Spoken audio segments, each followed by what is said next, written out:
Hi friends, so I'm back with my new video. In today's session we'll be learning and discussing that how we can do the ERP implementation.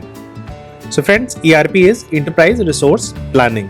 So this tool is generally used for creating a complete ecosystem for the department, which means that all the department will be working on a single software and then the data will be getting exchanged from one department to other department by the system itself. So friends, we'll understand that what are the list of steps involved to perform any kind of ERP implementation. There are 5 steps. So in the very first step, what we would do is we do the as is study. So for implementation of ERP on any of the organization, it is very important to understand that what are the kind of processes already running in the system. It is very likely possible that finance department will be working on the one software which is mostly it is Tally or some of the accounting software, while the other department like inventory department, they'll be working on the Excel or they'll be using the separate instance of the Tally. So similarly, n number of department and they'll be working on their own process. So now the very important thing is to understand their existing processes, because you cannot transform everything and you cannot push a complete new process onto the employees who are already working on some existing processes. So it is important that we should study their existing processes. Now the next thing is we do the to-be documentation.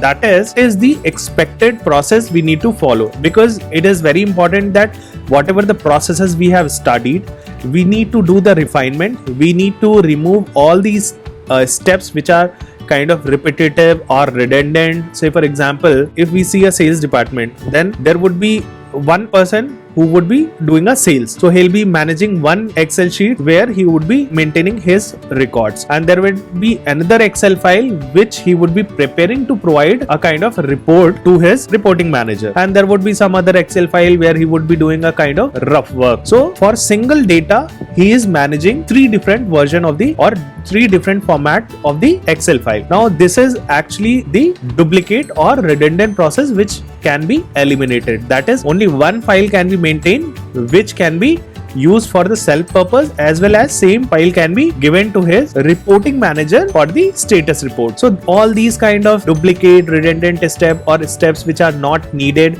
can be removed, and after the refinement we came up with the to be process, that this is the process we need to follow. The next step is that we need to do the process mapping. So friends, whenever you are going for the ERP implementation, you already know that what is the kind of product you are planning to implement in the client location. You would already be having the complete understanding of the whole product or the ERP which you are planning to implement. So what you need to do is you need to do a process mapping. So how this process mapping is done? So say for example, you identify that this is the to-be process for the finance department. So you need to map your to-be process with the ERP which you are proposing. Then similarly, it goes with the inventory department. Say for example, they are managing the inventory, they are maintaining some reports. So all these way of managing the inventory, you need to map with the ERP. That in ERP, you will be performing these steps so that you can manage your inventory.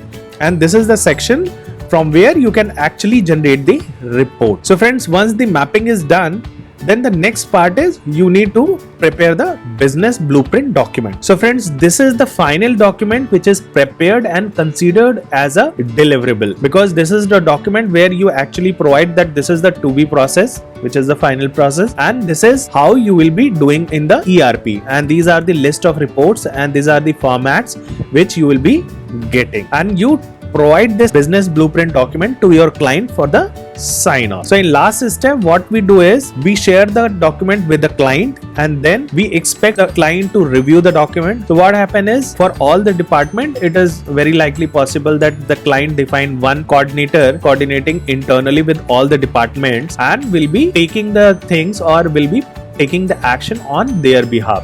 So what coordinator would be doing, that he would go through the whole document and he will provide the walkthrough of the document to all the department heads, so that they can see that the process which is proposed by the ERP implementation team is correct or not. If they have any issue or any input, they can provide so that further refinements can be done in the document. Once those refinements are done by the ERP implementation team, then resubmit the document to client coordinator, and then once everything is done, then the client provide the sign. So friends, this becomes the scope, or I would say Bible of the whole project, because what we need to do is we need to follow this business blueprint document for complete implementation. So friends, this is how we do the ERP implementation planning. In next step, what I would be doing is I'll be giving the walkthrough of the document with generally prepared, and definitely we'll pick one ERP of your choice. Any ERP, you can put it on a comment section.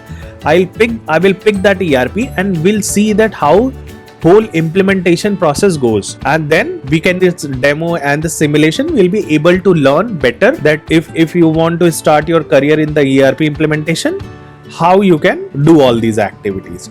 So friends, please put it on a comment section that what ERP you want to evaluate or you want to take for the demo purpose, so that we can kind of do the walkthrough that how this configuration and the implementation works. So friends, if you like my video, please click on the like button, and in case you want any more information on any of the topic, please let me know so that I can prepare my video on that topic and provide you in-depth understanding of that. And friends, thank you.